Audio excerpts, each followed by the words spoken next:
When the coalition first opened Earth to off-world immigration, most people panicked. I did not. Humanity had survived plagues, wars, and its own stupidity. We could survive neighbors with tusks and glowing eyes. At least that was what I told myself when I signed the contractor request form and hired an orc woman to help clean my old farmhouse. Her name was Kara. She arrived on a rainy Tuesday morning with a duffel bag and a quiet nod. She was taller than me by a head, broad shoulders, green skin like deep forest moss, small tusks that showed when she spoke. Her hair was braided tight against her scalp. Her eyes were amber and calm. She wore simple work clothes and heavy boots. She did not smile much. She did not talk much either. The first week went smoothly. Kara cleaned like she was preparing for inspection by a god. Floors shined. Windows gleamed. The barn no longer smelled like old hay and regret. She fixed broken hinges without asking. She patched the fence in one afternoon. Neighbors stared from their trucks when they drove past. I ignored them. The coalition listed orcs as high-strength agricultural specialists. Most humans saw them as brutes. Kara moved with care. She handled my grandmother's porcelain like it was fragile glass. Instead of something she could crush between two fingers, we built a rhythm. I made breakfast at 6. She worked in silence. At noon, we ate at the kitchen table.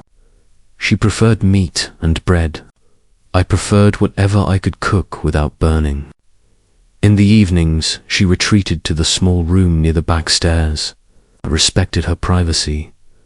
On the 15th day, I awoke before dawn to a strange sound, a low rumble, not a growl, not quite a hum.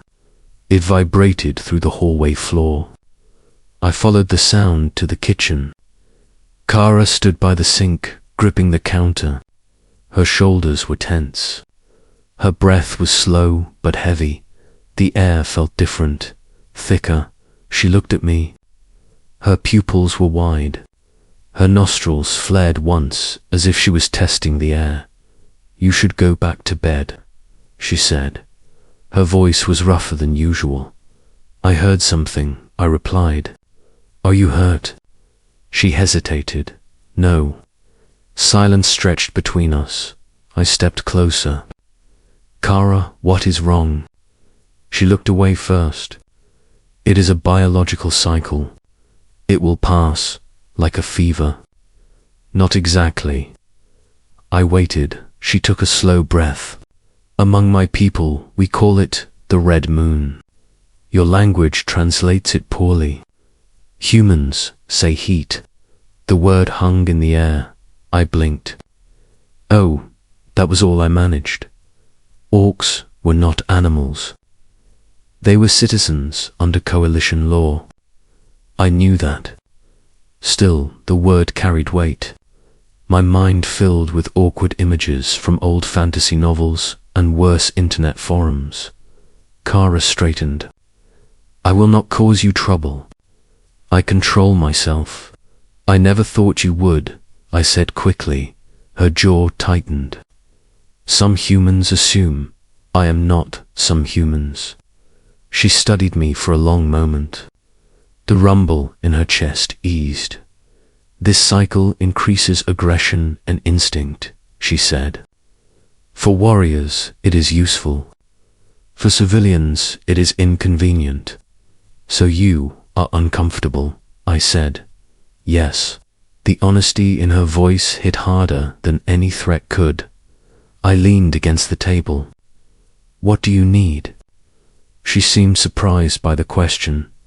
"Space," she said at last. "Cool air. Work helps, then we will work."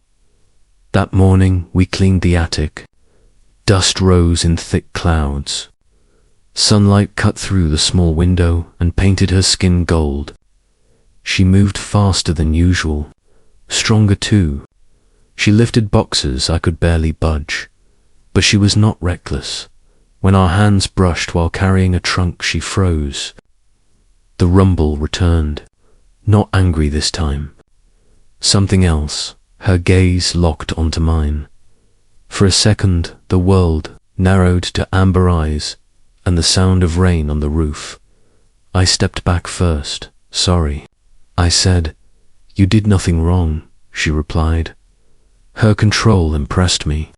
Her restraint felt deliberate. Chosen by evening, she was sweating despite the cool air. I turned on every fan in the house. She stood on the porch, breathing in the scent of wet soil. Does this happen often?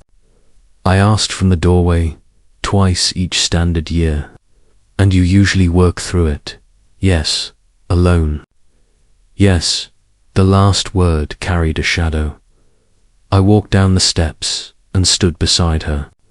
We watched the fields stretch into darkness. Fireflies blinked in slow patterns. My species hides weakness, she said quietly. Heat is not weakness, but it feels like it. You have not seemed weak for a second, I said. Her tusks showed slightly. You are an unusual employer. I am just a farmer. You are human. That made me laugh. Last I checked, she inhaled again. Her shoulders relaxed inch by inch. The next day was harder. The cycle peaked without warning. I was in the barn repairing a broken beam when I heard a crash inside the house. I dropped my tools and ran. The kitchen chair lay splintered on the floor. Kara stood over it, breathing hard. I am sorry, she said at once. It snapped. I looked at the chair. It had been weak for years. It was going to break anyway, I said. Her hands trembled. She clenched them into fists. I can hear your heartbeat from here, she said. My pulse jumped at that. I can smell you, she added. It makes focus difficult. The words were blunt but not crude. Simply factual. I felt heat crawl up my neck. Do you want me to leave for a few days? Her eyes flashed. No, the force of it startled both of us. She lowered her gaze. Forgive me. I do not want you gone, then I stay. She nodded once. We cleaned up the broken wood together. The tension between us was sharp but steady, not chaotic, like a bowstring pulled tight. At dinner, she barely touched her food. You should eat, I said. I am not hungry for that. The statement was heavy, yet she kept her eyes on her plate. I set down my fork. Kara, look at me. She did. You are not an animal, I said. You are not some monster from a story. You are a person in my home. Whatever this cycle does, it does not change that. Something shifted in her expression. The rumble softened into a low, steady hum. In my clan, she said slowly, heat is shared. A mate stays near, not always for coupling, sometimes only for presence. The word mate echoed in my chest. You do not have one here, I said. No. Silence again.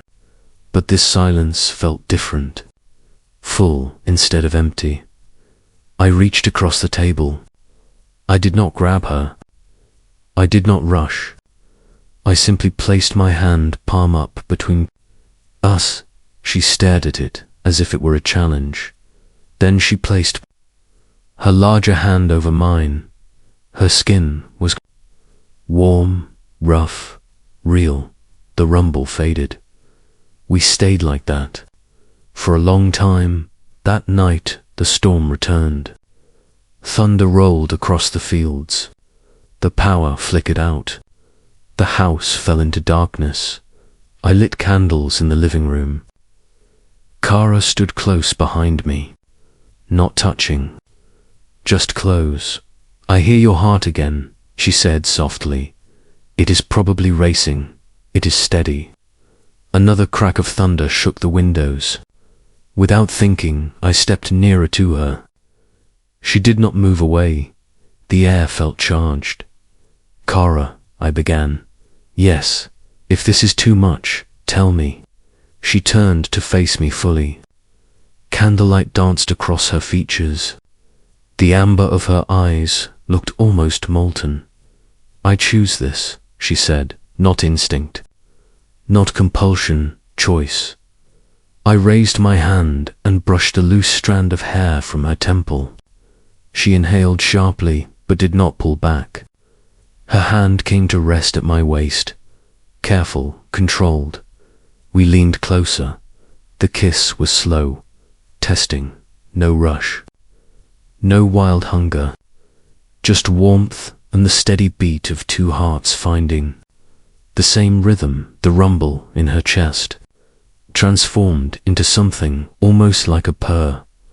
When we parted, she rested, her forehead against mine. This helps, she whispered. I am glad. We sat on the couch through the storm.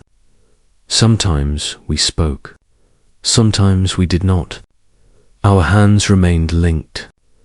The tension that had filled the house for days melted into quiet heat that no longer felt dangerous. By morning, the cycle had broken. Kara woke before me. When I came downstairs, she was making breakfast. The house smelled of coffee and fried bread. You look different, I said. I feel clear, she replied.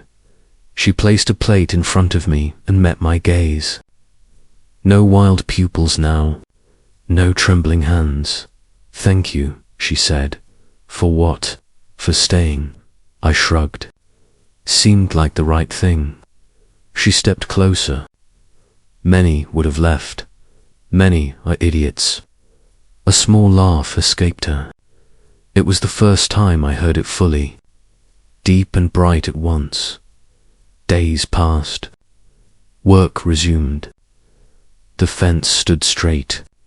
The barn held firm. Neighbors still stared, but now Kara stared back without flinching. We did not speak often about that week. We did not need to. One evening, as the sun dipped low over the fields, she joined me on the porch. In my culture, she said, choosing a mate is not done lightly. I felt my chest tighten. Are you choosing? Yes. The word was simple and absolute. I am only human, I said. She faced me squarely.